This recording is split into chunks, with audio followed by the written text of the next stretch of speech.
Assalamualaikum warahmatullahi wabarakatuh. Perkenalkan, nama saya Nekesha Anjeli dengan NPM A1J025030 dari kelas 1B Pendidikan Non-Formal 2025. Saat ini saya akan menjelaskan tentang materi, yaitu menjadi pembelajar sepanjang hayat. Di sini saya sudah membuat sebuah rangkuman, yang dimana rangkuman ini itu menjelaskan tentang bagaimana caranya ataupun teori-teori dari pembelajar sepanjang hayat. Yang pertama akan saya jelaskan yaitu adalah pembelajar sepanjang hayat. Nah, jadi dari sebuah rangkuman yang saya pelajari ini, pembelajar sepanjang hayat itu merupakan sebuah konsep yang mengacu pada sebuah teori yang mengatakan kalau pembelajaran itu tak terbatas dalam kehidupan seseorang, melainkan terus berkelanjutan sepanjang hidupnya. Dan pembelajaran itu merupakan sebuah refleksi dari sebuah pengalaman yang sudah pernah dialami ataupun sudah pernah diperoleh, yang kemudian diterjemahkan dalam sebuah teori dan konsep yang kemudian nanti akan menjadi sebuah panduan bagi pengalaman yang baru. Nah, kemudian yaitu adalah bagaimana sih ciri-ciri dari pembelajar sepanjang hayat ini tadi. Yang pertama yaitu adalah pembelajar sepanjang hayat adalah seseorang yang sadar di dalam dirinya bahwa dirinya itu harus belajar seumur hidupnya dan sepanjang hayatnya. Dan yang kedua, seseorang yang menjadi pembelajar sepanjang hayatnya adalah seseorang yang menyambut baik perubahan-perubahan yang ada di dalam hidupnya ataupun perubahan-perubahan yang ada di dalam dirinya. Nah, yang kemudian yaitu adalah bersemangat untuk belajar pada semua level. Nah, jadi pembelajar sepanjang hayat ini merupakan seseorang yang selalu bersemangat untuk belajar pada setiap levelnya, mulai dari level mengingat, level memahami, kemudian berlanjut pada level implementasi atau menerapkan pada kehidupannya sehari-hari.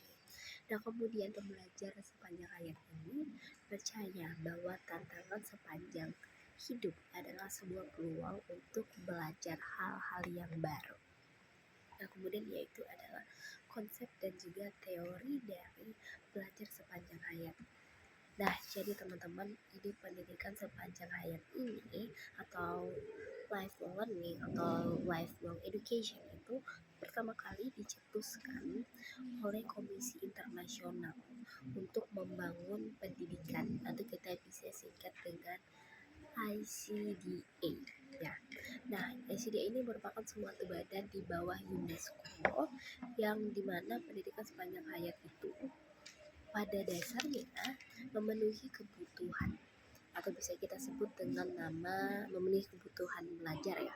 Kita sebut dengan nama learning needs. Nah, kemudian kebutuhan pendidikan ataupun education needs yang berkembang atau berkelanjutan dalam kehidupan manusia.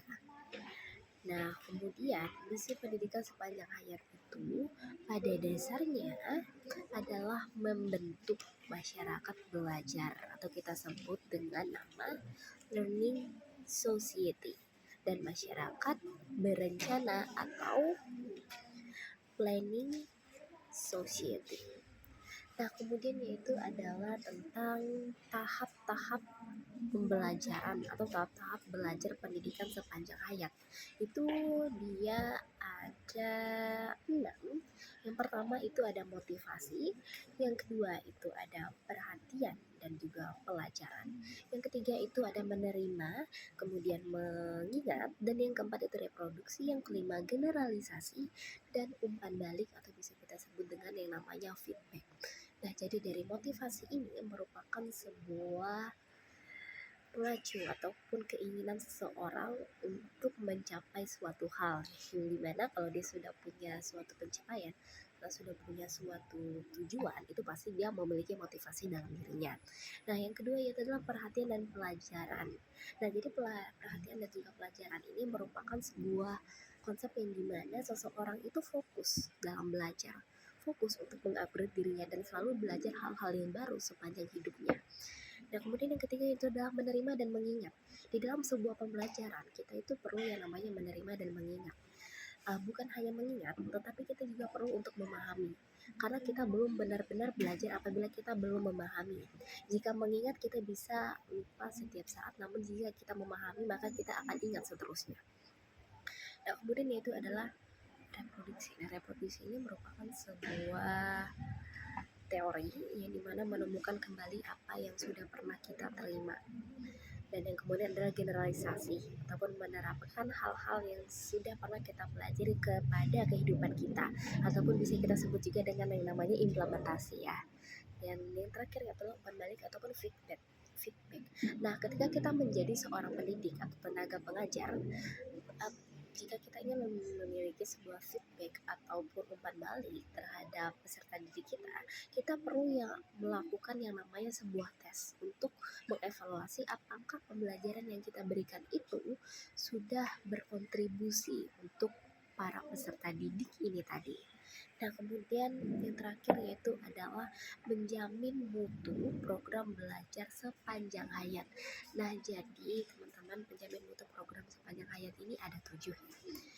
Nah, dari MIT dan SRI Internasional mengembangkan 7 variabel mutu pendidikan sepanjang hayat yang mengarah pada terjadinya pembelajaran yang efektif.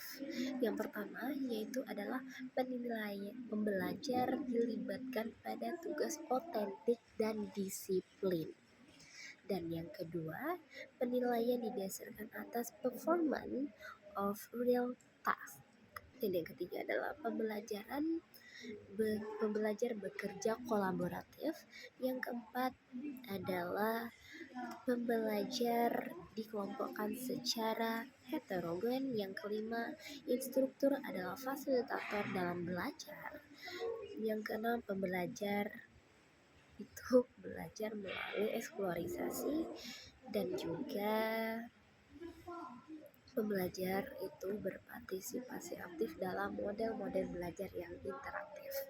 Nah, jadi teman-teman, secara kesimpulannya dari rangkuman untuk menjadi pembelajar sepanjang hayat ini tadi, sudah dijelaskan bahwa pembelajar sepanjang hayat itu merupakan pembelajaran yang tidak terbatas dalam kehidupan seseorang, melainkan terus berkelanjutan. Dan seseorang yang menjadi pembelajar sepanjang hayat ini memiliki ciri-ciri yaitu sadar bahwa dirinya harus belajar sepanjang hayat, dan juga menerima dan terbuka terhadap setiap peluang dan perubahan-perubahan yang ada dalam hidupnya.